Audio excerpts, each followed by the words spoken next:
Bismillahirrahmanirrahim. Assalamualaikum warahmatullahi wabarakatuh. Sahabat yang beriman, stres adalah hal yang lumrah dialami oleh seseorang jika merasa beban hidupnya sudah terlalu berat, sehingga seakan-akan dalam dirinya tidak ada lagi ruang gerak untuk merasakan ketenangan. Namun sebenarnya tidak demikian. Beratnya beban itu hanya manusia sendiri yang menganggap berat. Dalam surat Al-Baqarah ayat 286 Allah berfirman, Allah tidak membebani seseorang melainkan sesuai dengan kesanggupannya. Dari ayat tersebut mungkin timbul pertanyaan, lalu bagaimana orang-orang yang stres kemudian sampai bunuh diri? Bukankah itu menunjukkan bahwa dia tidak sanggup atas beban yang dipikulnya? Jika ada pertanyaan semacam itu, inilah jawabannya. Sebenarnya orang-orang itu mampu memikul dan menjalankan apa yang menjadi beban dan tanggung jawabnya. Hanya saja mereka tidak mengerjakannya dengan baik, sehingga tugas dan tanggung jawabannya itu menjadi tertumpuk yang akhirnya membuat stres.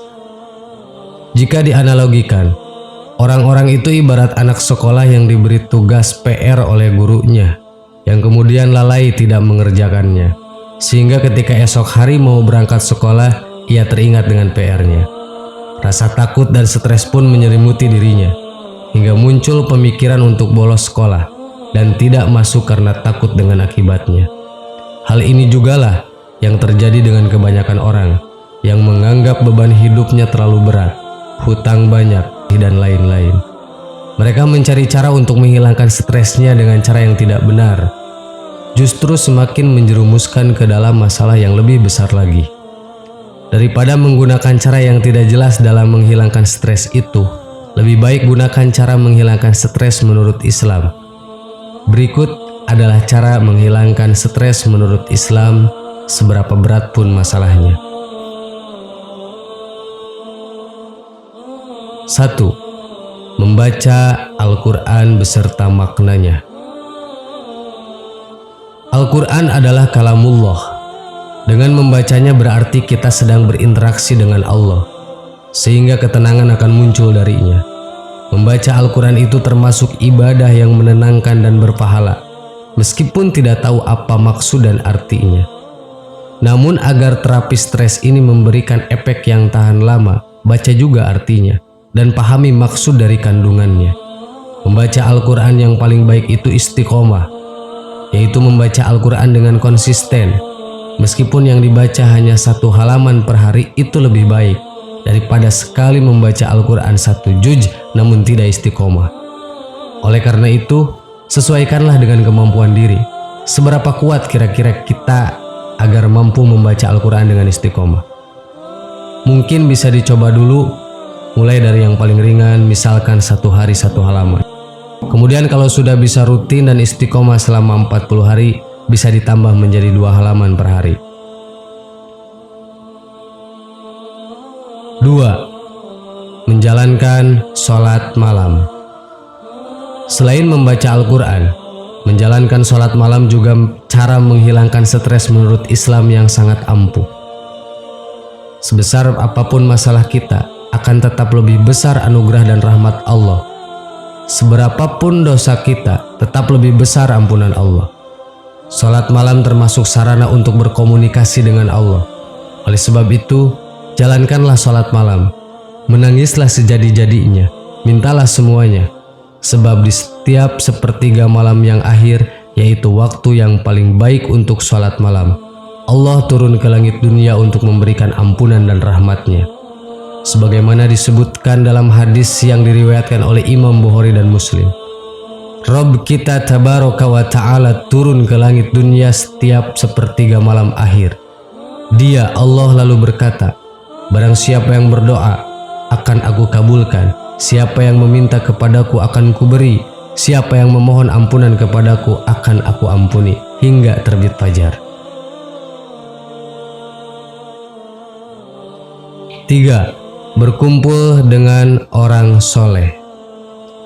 Sifat manusia itu seperti angin, yaitu selalu mengikuti sesuatu yang ditempatinya. Udara yang ada di toko parfum tentu akan berbau harum. Sebaliknya, udara yang ada di selokan akan berbau tidak enak. Sifat manusia pun seperti itu. Dia akan cenderung mengikuti orang-orang yang di sekelilingnya yang biasa ia kumpuli. Dengan berkumpul bersama orang-orang baik dapat menjadikan hati tenang, stres pun akan terurai. Selalu ada saja solusi dan jalan keluar. Berkumpul dengan orang yang soleh sedikit demi sedikit akan menghilangkan aura negatif dalam diri kita.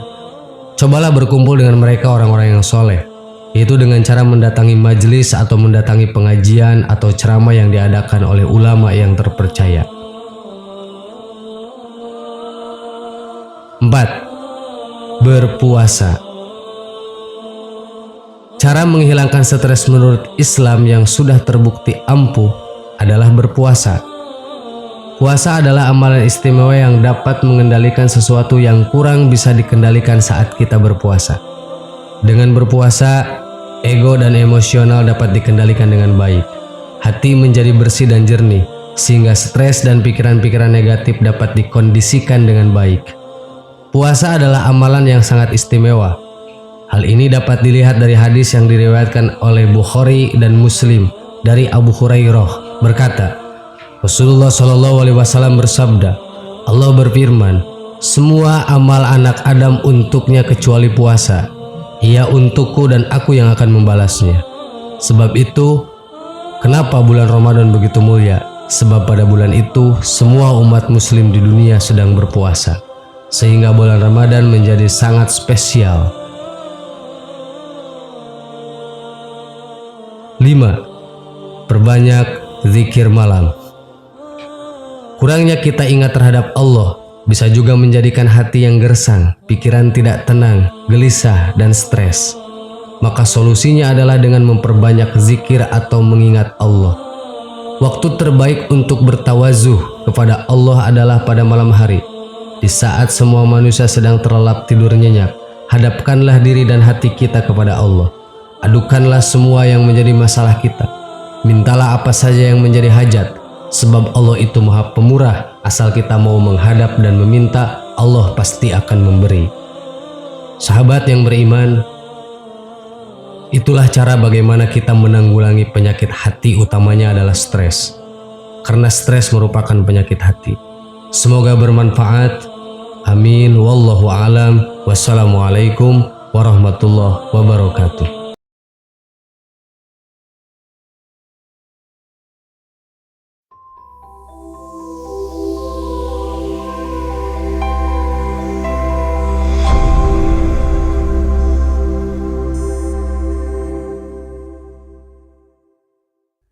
Ma'asyiral muslimin yang dimuliakan Allah Subhanahu wa taala. Kita akan membahas tentang 3 tokoh misterius yang dipersangkakan sebagian manusia bahwa mereka diberikan usia yang panjang sehingga sampai hari ini mereka tetap hidup. Tetapi entah berantah mereka di mana, kononnya bahwa 3 manusia ini baru akan meninggal dunia di akhir zaman. Siapa mereka? Pertama, Nabiullah Khidir alaihi salatu wassalam. Yang kedua, As-Samiri. Dan yang ketiga, Saf atau dikenal dengan Ibnu Sayyad. Ma'asyiral muslimin yang dimuliakan Allah Subhanahu wa taala. Bicara tentang Khidir, sangat erat kaitan kisah Nabi Khidir ini dengan kisahnya siapa? Nabi Musa alaihi salatu wassalam. Jadi suatu ketika Nabi Musa alaihi salatu wassalam ini sedang berceramah di tengah-tengah Bani Israel. Tiba-tiba ada yang nyeletuk satu orang dan mengatakan, "Ya Musa, apakah di sana ada orang yang lebih alim dibandingkan dirimu?" Tiba-tiba Musa mengatakan, "Tidak ada. Tidak ada orang yang lebih alim dibandingkan diriku." Musa lupa mengucapkan insyaallah. Gara-gara itu akhirnya Allah Subhanahu wa taala menghukum Nabi Musa. Karena seolah-olah Musa ini menampakkan takaburnya, seolah-olah tidak ada orang alim dibandingkan dirinya. Kemudian dia lupa mengucapkan insyaallah. Akhirnya kemudian Allah Subhanahu wa taala mengatakan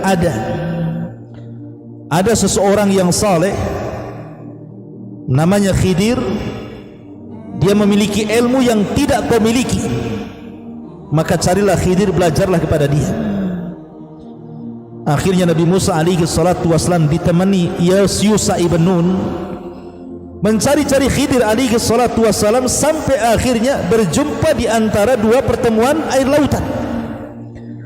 Entah berapa lama Nabi Musa itu mencari Khidir, yang jelas bahwa akhirnya Allah Subhanahu wa taala takdirkan berjumpa. Dari situlah Musa kemudian belajar banyak hal dari Khidir, di antaranya Khidir membolongi kapal, Khidir membunuh anak kecil, Khidir membangun rumah yang hendak roboh, kemudian ditakwilkan berbagai macam takwilan, termasuk juga ilmu-ilmu yang Musa dapati dari Khidir selain daripada tiga perkara yang disebutkan dalam surah Al-Kahfi itu. Intinya bahwa akhirnya Musa pun berpisah dengan Khidir. Lalu siapa Khidir ini sebenarnya? Ada yang mengatakan bahwa Khidir ini, karena masalahnya Khidir ini kan menjadi idtirab, jadi perbincangan para ulama tentang siapa Khidir ini. Ada yang mengatakan bahwa Khidir ini namanya adalah Balya. Nama Khidir itu adalah Balya, ba lam ya, Balya, dengan memfathah ba dan mensukun lam, Balya. Dan bapaknya namanya Malkan, dengan memfathah mim dan mensukun lam. Dan bapaknya adalah termasuk dari raja-raja Bani Israel. Jadi bapaknya itu termasuk raja dari raja-raja Bani Israel. Artinya Nabi Khidir ini adalah turunan raja daripada raja-raja Bani Israel. Tetapi Khidir ini tidak mau menjadi raja. Dia lebih baik lari dari istana, kemudian fokus untuk beribadah kepada Allah Subhanahu wa taala, sehingga Khidir menjadi rajulun saleh, orang yang saleh, yang diperselisihkan para ulama apakah dia seorang nabi ataukah dia seorang wali. Bagi yang mengatakan Khidir seorang nabi, karena Khidir punya mukjizat, salah satunya adalah disebut Khidir diambil dari khadra. Jadi umpamanya ini tanah tandus kering kelontang, kemudian Khidir lewat di situ kemudian duduk, maka tiba-tiba akan tumbuh rumput, akan tumbuh tanam-tanaman, akan tumbuh tumbuh-tumbuhan, sehingga bumi gersang menjadi hijau karena dilintasi Khidir. Maka disebut Khidir karena setiap melintas di yang gersang jadi hijau. Namanya kan bukan Khidir. Khidir itu diambil dari mukjizat dia, namanya Balya, anak dari seorang raja dari raja-raja Bani Israel. Ma'asyiral muslimin yang dimuliakan Allah Subhanahu wa taala, menjadi perbincangan para ulama ketika sebagian para ulama menganggap bahwa Khidir itu adalah masih hidup. Sampai hari ini Khidir itu tidak mati karena tidak dijelaskan kematiannya. Tetapi bagaimanapun nas-nas Al-Quran seperti surah Al-Anbiya ayat 34, wa ma ja'alna li ahadi min qablikal khulda afa imitta fahumul khalidun, dan kami tidak jadikan kepada siapapun sebelum wahai Muhammad ada orang yang kekal tidak mati. Apakah kalau engkau mati mereka tetap kekal? Artinya mustahil. Semua orang itu kullu nafsin dha'iqatul maut, setiap jiwa itu pasti mati. Kemudian juga Allah Subhanahu wa taala berfirman dalam ayat yang lain tentang masalah keumuman firman Allah Subhanahu wa taala, kullu nafsin dha'iqatul maut, setiap jiwa pasti akan merasakan mati. Setiap jiwa pasti akan merasakan kematian. Al-Imam Asy-Syinkiti rahimahullahu taala, Al-Imam Asy-Syinkiti rahimahullahu taala, beliau mengatakan bahwa sesungguhnya Khidir itu sudah mati. Kenapa demikian? Karena pertama, zahir daripada umum firman Allah Subhanahu wa taala, "Wa ma ja'alna li ahadin min qablikal khulda afa in mitta fahumul khalidun."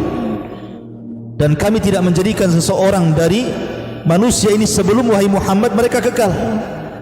Apakah kalau engkau meninggal mereka akan tetap kekal? Tidak mungkin. Kalau engkau meninggal mereka juga meninggal.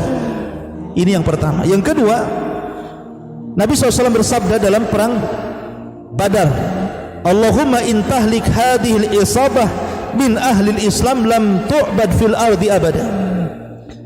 Ya Rabb, kalau kau hancurkan kami yang sedikit ini, kalau aku sampai mati dalam perang ini dan sahabat-sahabatku sampai terbunuh semuanya, maka engkau tidak akan mendapati termasuk ahli Islam yang akan menyembahmu di permukaan bumi selamanya.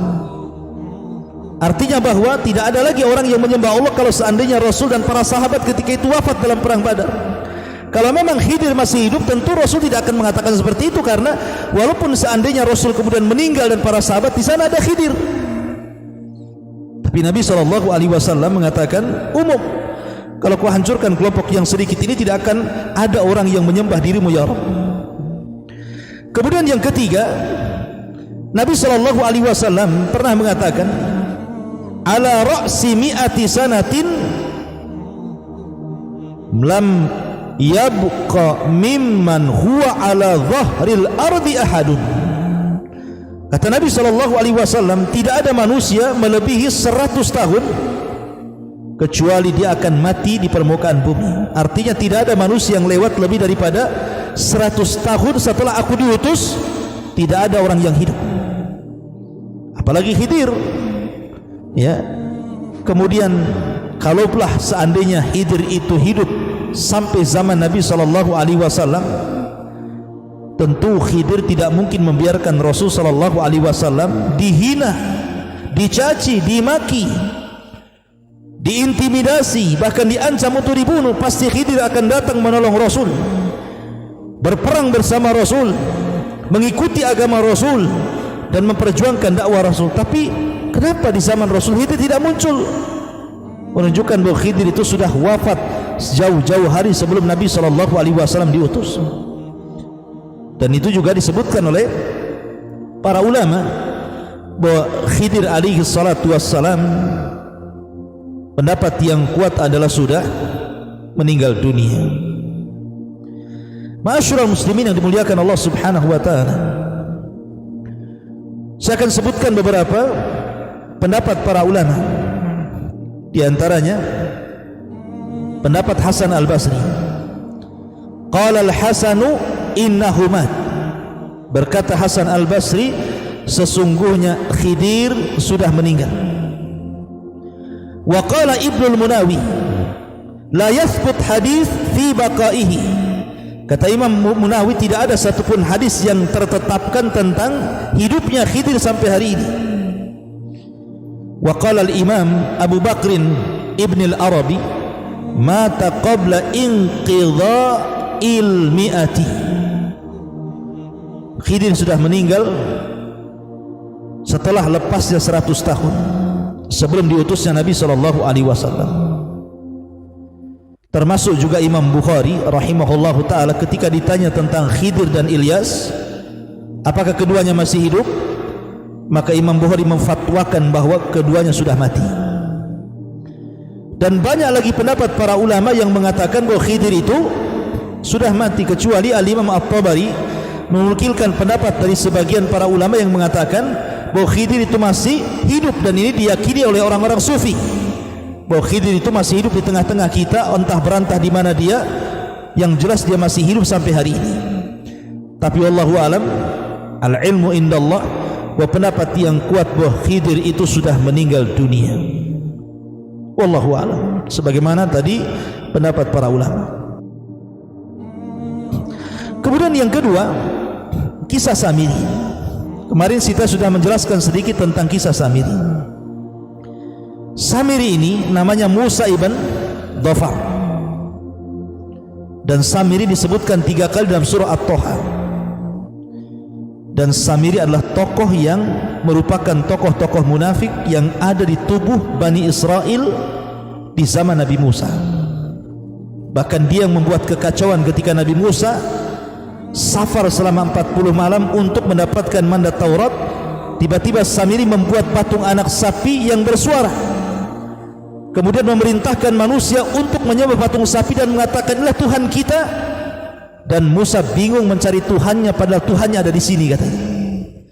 Akhirnya kemudian ketika Musa alaihi salatu wassalam datang, sampai papan Tauratnya kemudian dibanting dan berkecai, akhirnya dia marah kepada Harun sehingga mengambil janggut dan kepalanya, seolah-olah Harun membiarkan ketersesatan Bani Israel sepeninggal dirinya. Tapi Harun mengatakan, ya Musa, bahwa aku sudah berusaha, tetapi mereka berani kepada aku dan mulai mengancam membunuhku.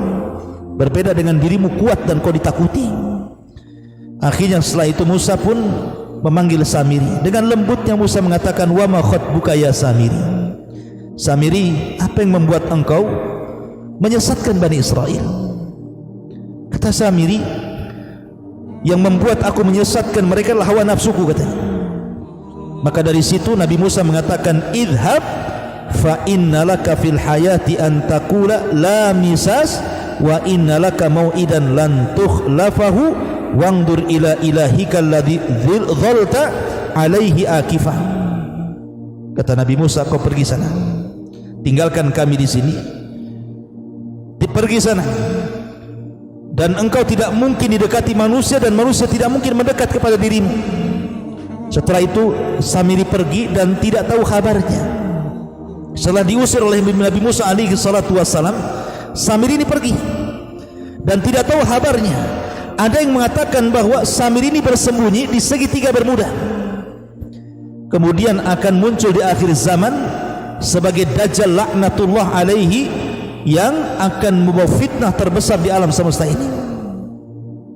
Tapi kita katakan bahwa Samiri bukan Dajjal dan Dajjal bukan Samiri.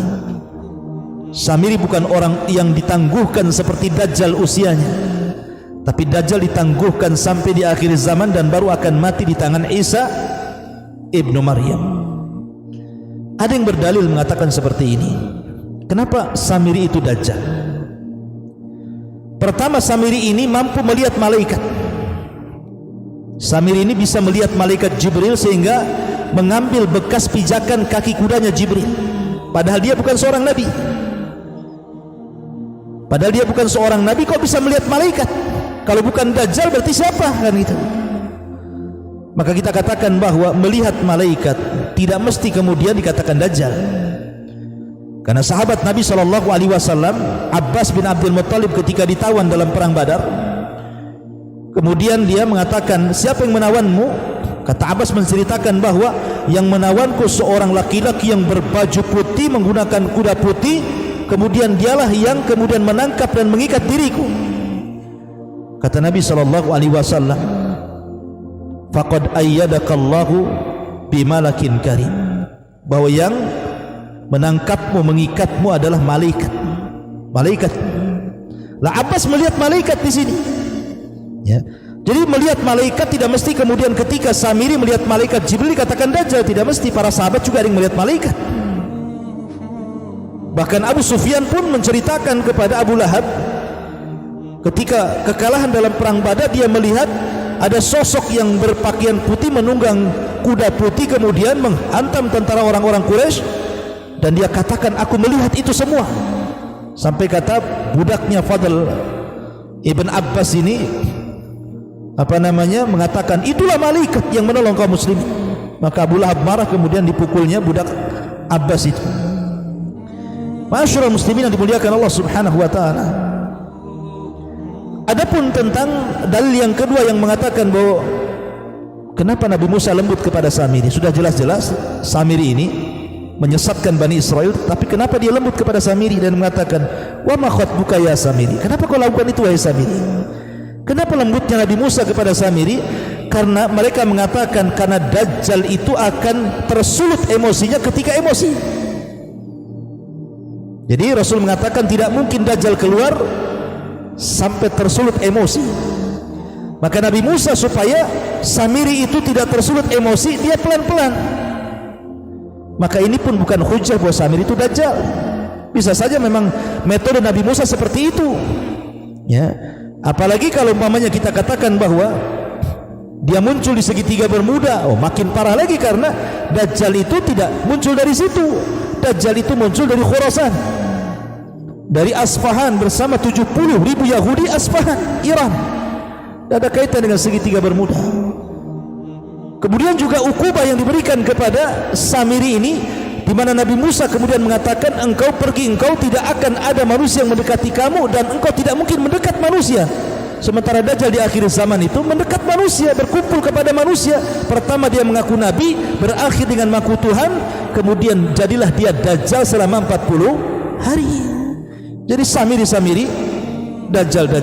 Apakah Samiri sudah meninggal? Secara ayat-ayat umum, ya, Samiri sudah meninggal. Karena masalahnya tidak ada dalil meninggalnya Samiri atau hidupnya Samiri atau Samiri di mana.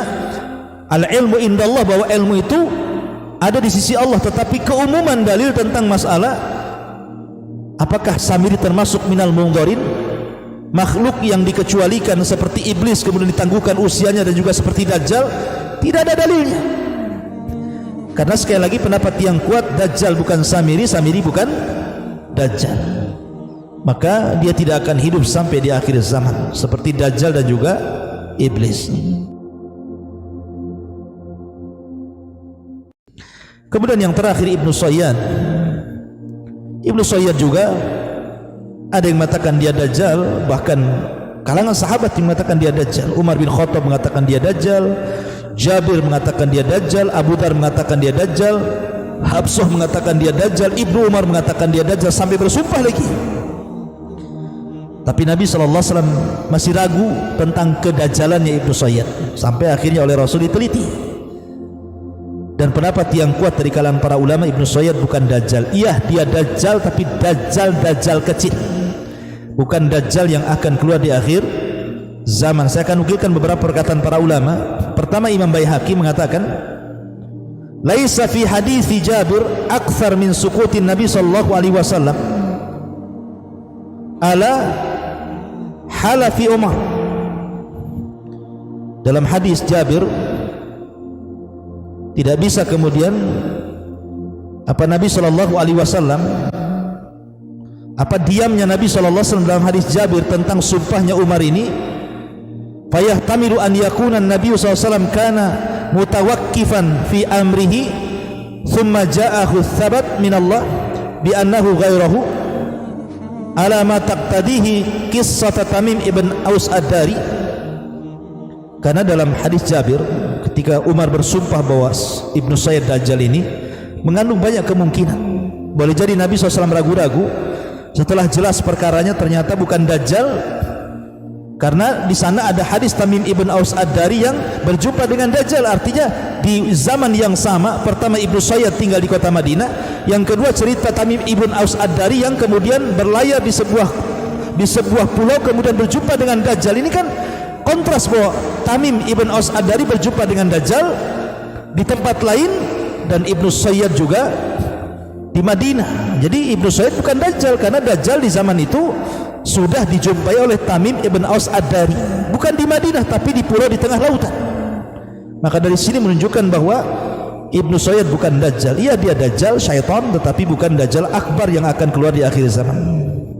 Termasuk juga Imam Ibnu Katsir mengatakan anna Ibnu Sayyad laisa bid-Dajjal alladhi yakhruju fi akhir zaman. Kata Imam Ibnu Katsir, Ibnu Sayyad bukan Dajjal yang keluar di akhir zaman. Termasuk Al-Barjanji mengatakan al-asah anna Dajjal ghaira Ibnu Sayyad. Dajjal bukan Ibnu Sayyad.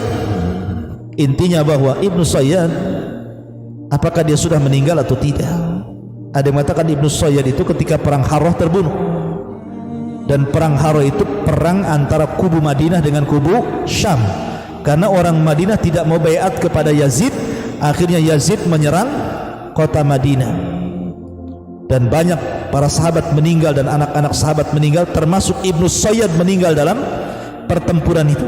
Karena Ibnu Sayyid masalahnya belakangan masuk Islam, kemudian punya anak dan anaknya menjadi tokoh tabi'in hebat.